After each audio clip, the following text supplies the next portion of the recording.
The Wizard of Oz. Chapter 2. The Yellow Brick Road. Dorothy and Toto walked along the yellow brick road for a long time. When they were tired, they stopped in a field by the road. Not far away, there was a scarecrow, and Dorothy and Toto walked across to look at it.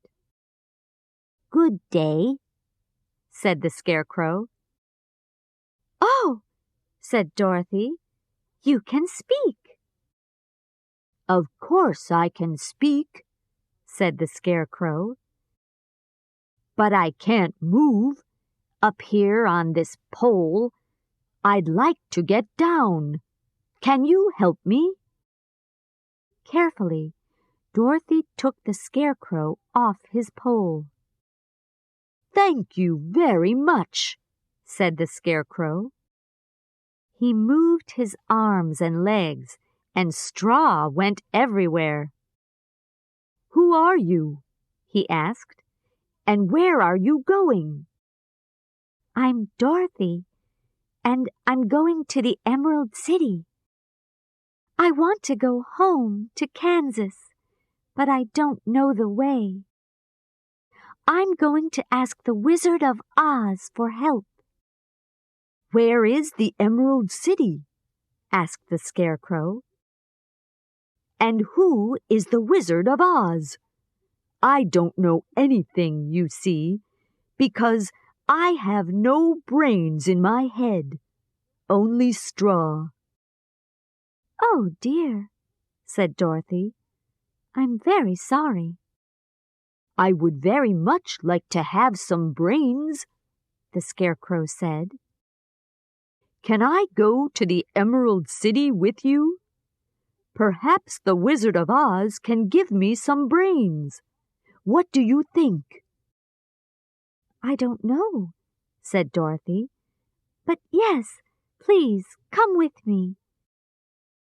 He's a famous wizard, so perhaps he can help you." She felt very sorry for the scarecrow. "Don't be afraid of Toto," she said. "He never hurts people." "Nothing can hurt me," said the scarecrow.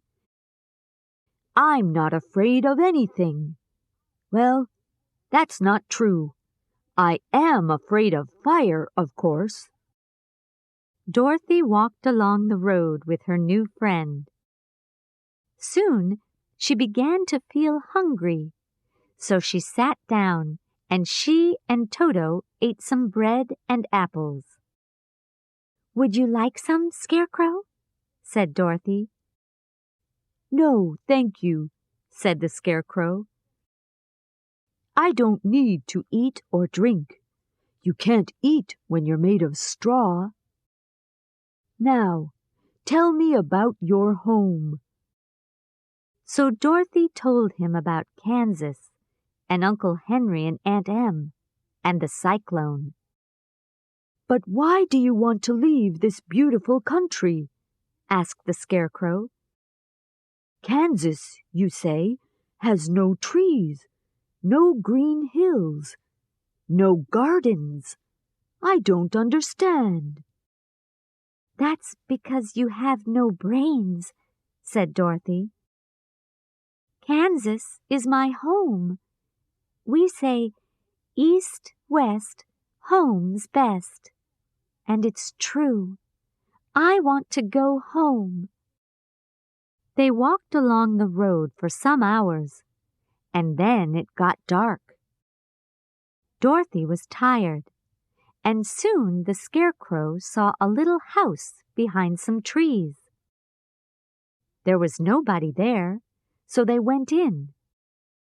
Dorothy and Toto slept, but the scarecrow just stood all night with his eyes open. "Scarecrows don't sleep," he said. In the morning, Dorothy looked for water. "Why do you want water?" asked the scarecrow. "Toto and I are thirsty, and I need to wash." "I'm sorry for you. said the Scarecrow. "You need a lot of things, but you have brains, and you can think, and that's wonderful." They found some water, and Dorothy washed. Then she and Toto ate some bread. Suddenly, they heard a shout from the trees near the house, and they all ran out of the house to look. They saw a man by a big tree with an axe in his hand. He was made of tin. He stood very still and shouted, "Help!" again and again. "What can I do for you?" asked Dorothy. "I can't move," said the Tin Man. "Please, oil me. There's an oil can in my house." At once, Dorothy ran back to the house and found the oil can. Then she came back, and with the Scarecrow's help, she carefully oiled the Tin Man. Slowly, he began to move, first his head, and then his arms and legs. "Thank you," he said. "I feel better now." He put down his axe. "I went out in the rain, you see, and water is very bad for a tin body. I was there for a long time, and nobody came to help me." "We stopped at your house for the night," Dorothy said, "and we heard your shouts this morning." "Where are you going?" asked the Tin Man. So Dorothy told him about the Wizard of Oz. "I want to go back to Kansas, and the Scarecrow wants some brains," she said.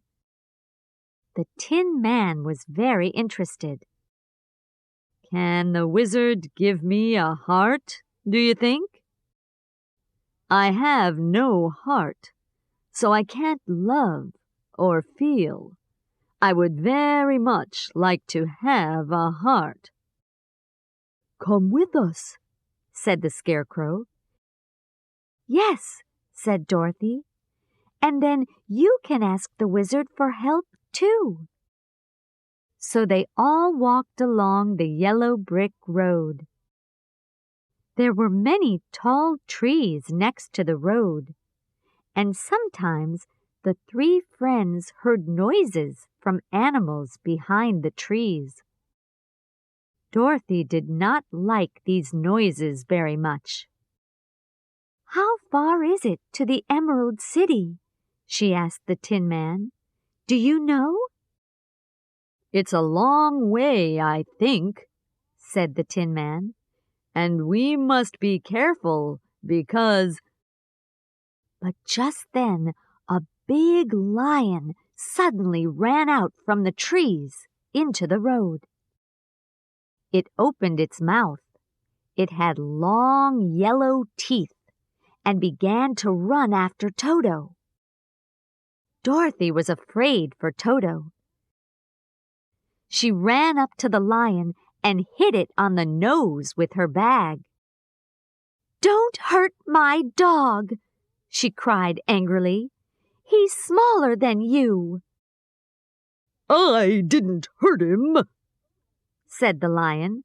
"Don't hit me again, please." "Why, you're afraid," said Dorothy. "Be quiet, Toto. He isn't going to hurt you. He's more afraid than you are. He's just a big coward." "It's true," said the lion. "I am a coward. Everyone thinks lions are brave. I make a lot of noise, but I'm not brave. I'm just a coward."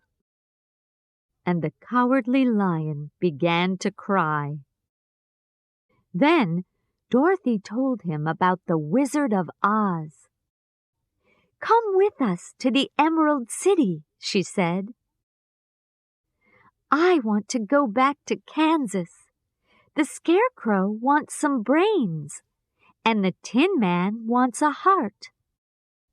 Perhaps the Wizard of Oz can make you brave." "Oh, thank you," said the lion. "I would very much like to be brave." And so the Cowardly Lion came with them. At first, Toto was afraid of him, but very soon he and the lion were good friends. That night, Dorothy and Toto slept under a big tree, next to the Cowardly Lion's big, warm body. In the morning, they ate the last of their bread. "Oh dear," said Dorothy, "what are we going to eat for dinner?" "I can kill an animal for you," said the Cowardly Lion. "Oh, no, please don't kill anything," the Tin Man said. He began to cry. "We don't want to hurt any animals. I haven't got a heart, but I feel sorry for them." Dorothy quickly got out the oil can and oiled his face. "Don't cry," she said. "You know water is bad for you." They walked along the yellow road, and after an hour or two, they came to a big river. "Oh, no," said Dorothy. "How can we get across?" The lion looked down at the river.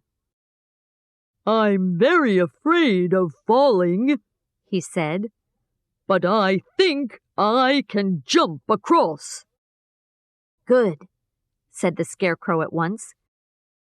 "You can carry us on your back, one at a time."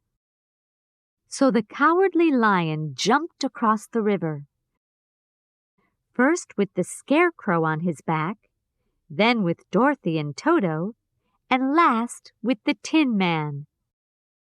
But soon they came to a second river. This one was very big, and the lion could not jump across it. The Scarecrow thought for a minute. "Look," he said, "there's a tall tree next to the river. The Tin Man can cut it down with his axe. And when the tree falls across the river, we can walk across the tree." "Very good," said the lion, "for somebody with straw in their head and not brains." So the Tin Man cut down the tree with his axe, and soon they were all across that river too. Thanks for watching. If you like the video, please don't forget to like it. You can subscribe and turn on notifications for more videos like this.